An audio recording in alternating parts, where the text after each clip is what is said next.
فن الطبخ والنفس اللي على أصوله هتلاقيه كله في فيديو النهاردة. من غير فرن وعلى عين البوتاجاز هتعملي أجمل فراخ مشوية بالبرتقال، وهوريك ازاي تحول الرز المصري لرز بسمتي بنتيجة تنافس أكبر المطاعم.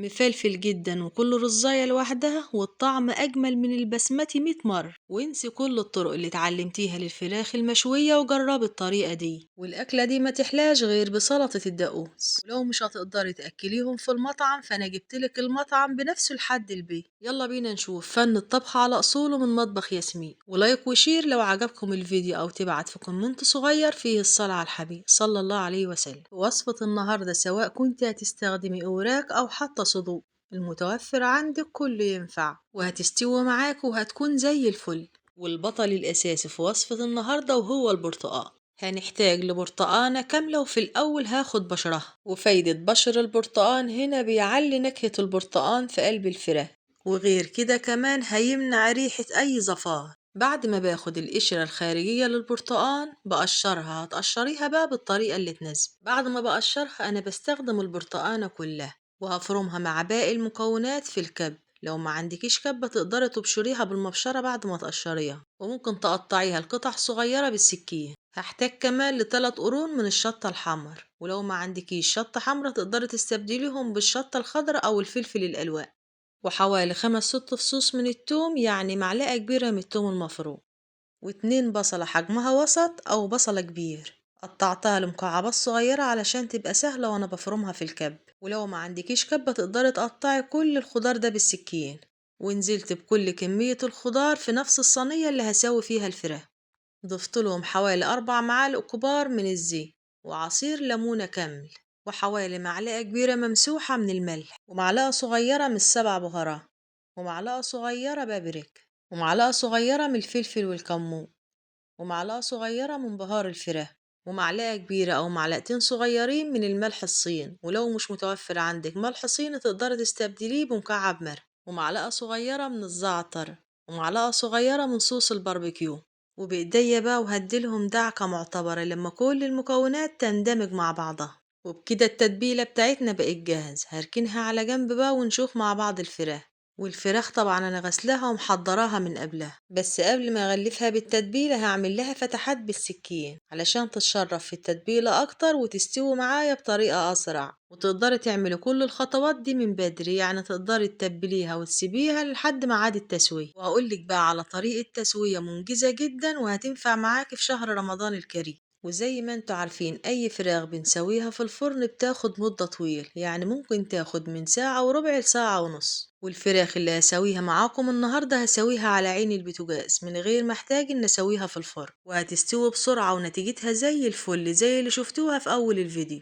غلفتها كويس بالتتبيلة من كل ناحية، ودلوقتي هجيب لها ورقة ألمونيوم فويل وهقفل عليها علشان احبس كمية البخار اللي هتساعد معايا ان الفراخ تستوي. ولو ما عندكيش ورقة ألمونيوم فويل تقدري تغطيها بصينية اكبر منها، وعادي خالص لو الصينية اللي هتغطيها بيها مدورة والصينية اللي هتسوي فيها مستطيل، لان انت مش هتكفيها عليها، انت يا دوبك بس هتقعديها كده على الصينية من فوق علشان تحبس معايا كمية البخار اللي هتخرج اثناء التسوية وتساوي الفراخ.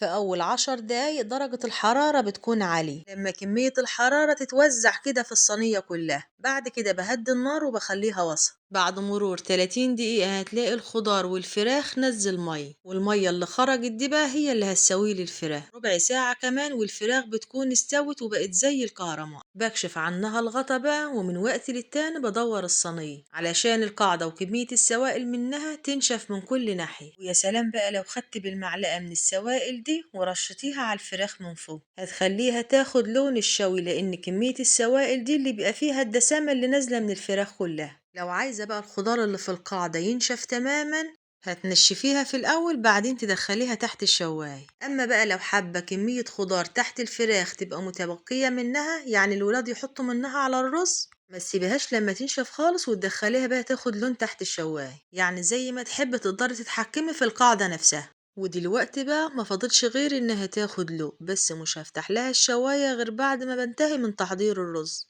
هخليكي تعملي شوية رز مصري أجمل وأطعم من البسمتي 100 مرة، مفلفل جدا بنفس نتيجة البسمتي بس الطعم أجمل بكتير. في في الأول نزلت بحوالي معلقتين كبار من السمن عليهم معلقتين من الزيت، ونزلت برشة من الكمون والفلفل الخشن، وحوالي 4 أو 5 وحدات من القرنفل، وليمونة مجففة، وعود من القرف، و3 حبات من القرنفل، وورقتين لورا. وغسلت الرز غسلة حلوة تحت الحنفية لما المية كانت نظيفة تماما. بعدين صفيته من المية وبدأت أحمره مع التوابل، واللي هيدينا نفس اللون اللي شفتوه في أول الفيديو، وهو الكركم والكاري. ضفت معلقة صغيرة من الكركم ومعلقة صغيرة من الكاري، وتقدري تتحكمي في درجة لون الرز. لقيت لون الرز هيبقى فاتح، ضفت كمان معلقة صغيرة من الكركم.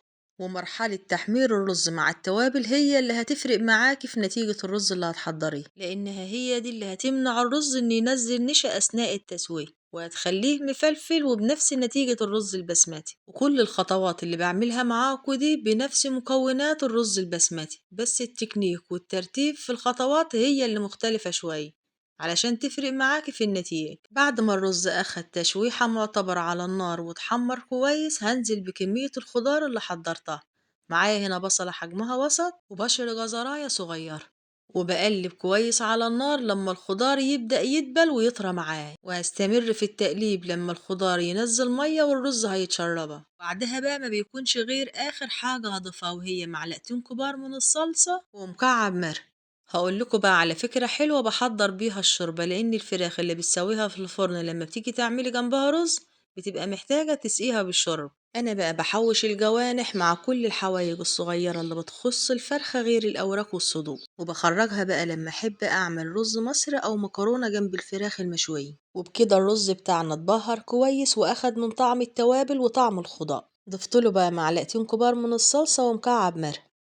هستمر في التقليب لمدة 5 دقايق، بعدين ننزل بالشوربة المغلية، ولازم وضروري الشوربة بتاعتنا تكون مغلية، وبكده أنا بضمن إن الرز بتاعنا هيكون مفلف، بخلاف طبعا ما هتنزلي بالشوربة باردة، لأن لو نزلت بالشوربة باردة وعلى ما الرز بتاعنا ياخد غلوة مرة كمان هيكون الرز اتشرب الشرب. أما بقى لو حابة تستخدمي رز بسمتي، هتنزلي بكل التوابل اللي قلنا عليها دي وتحمريها مع السمن، وبمجرد ما ريحتها تبدأ تطلع هتضيفي لها البصل والجزر وقرن شطة سبايسي لو حابة. بعدين تنزلي بفصين من التوم ومعلقتين من الصلص والكاري والكركم والملح ومكعب مرق. مجرد ما بشوحهم على النار وريحتهم تبدأ تطلع هتنزلي بالمية أو الشرب، وأول ما تغلي تنزلي بالرز اللي غسلاه ومحضراه من قبلها. بعد إضافة الشوربة بهدي عليه النار وبغطيه، بمجرد بقى ما بيتشرب الشوربة بكشف عنه الغطا، وهلاقي كل التوابل اللي ضفناها خشنة هلاقيها عامت على وش الرز من فوق، وبتبقى سهلة معايا إن أنا أتخلص بقى منها وارميها. والخطوة دي بقى سواء كنت هتعمله رز مصر أو رز بسمتي. وعن كمية الشوربة اللي هتستخدميها سواء كنت هتستخدمي رز مصر أو رز بسمتي، فأنا ما بنزلش بكمية الشوربة كلها دفعة واحدة، ومجرد ما بيشرب الدفعة الأولى ولاقي الرز خلاص محتاج بضيف له كوباية كمان. طب وبالنسبة بقى للبسمتي، لأننا بنضيف الشوربة هي في الأول، قبل ما بنزل بالرز في الشوربة بشيل كوباية منها، ومش بنزل بيها غير لما بتأكد إنه ناشف ولسه محتاجها. ولو هتسألونا عن الطعم، المصري طبعا بيكون أجمل، بس لو هتعمليه بنفس التكنيك والخطوات دي. ومهم جدا وضروري بعد إضافة الدفعة التانية من الشوربة النار تكون هادية خالص، وهتاكلي أطعم وأجمل رز هتقولي في حياتي ما عملته وطلع بالجمال ده. وبكده الفراخ بتاعتنا والرز بقوا مجهزين، ما فاضلش بقى غير سلطة الدقوس. معايا هنا 3 حبات من الطماطم، وتقدري تزودي أو تقللي في كمية الطماطم زي ما تحب. ضفت لهم كمان 5 6 فصوص من التوم و3 قرون من الشط، ولو مش حباها سبايس هتضيفي لها شطة برد، وعصير ليمونة كامل. هضيف كمان عودين من النعناع والملح. وبالنسبة للتوابل بقى ضفت كمون وكزبرة وفلفل ونص معلقة صغيرة من البهار المشكل أو بهار اللحم. بعد ما بضيف كل المكونات دي بقى هضربها مع بعضها في الكب، بس ما بخليهاش بقى ناعمة مية، انا بخليها تكون خشنة شوية. والفراخ بتاعتنا بعد ما استوت تماما والقاعدة نشفت دخلتها تحت الشواية لما اخدت لون وبقت بالجمال ده. كده كل حاجة معانا بقت جاهز، هتقدمها لهم بقى بالطريقة اللي تناسبك. بتمنى بقى من كل حبايبي اللي بيتابعوني تعملوها بنفس الطريقة دي، وتبعتوا وتقولوا لي رأيكم في كومنت صغير، لأن الطبخ مش نفس بس، ده فن في مطبخك لكل أم عايزة تقدم كل حاجة حلوة لولادها. هوريكم بقى قد ايه الفراخ بتاعتنا استوت من غير ما نحتاج اننا نحطها بالساعة والساعة ونص علشان تستوي في الفرن، والطريقة دي هتكون المفضلة والمنجزة ليكوا، وخصوصا في شهر رمضان الكريم. طعم الرز مع سلطة الدقوس ما تخيرهوش عن طعم الرز البسمتي، والفراخ اللهم بارك دايبة دوباء. وأوعدك بعد الوصفة دي مش هتستطعمي أكل من بره تاني. واستنوني في وصفة جديدة وفيديو جديد من مطبخ ياسمين جنيد.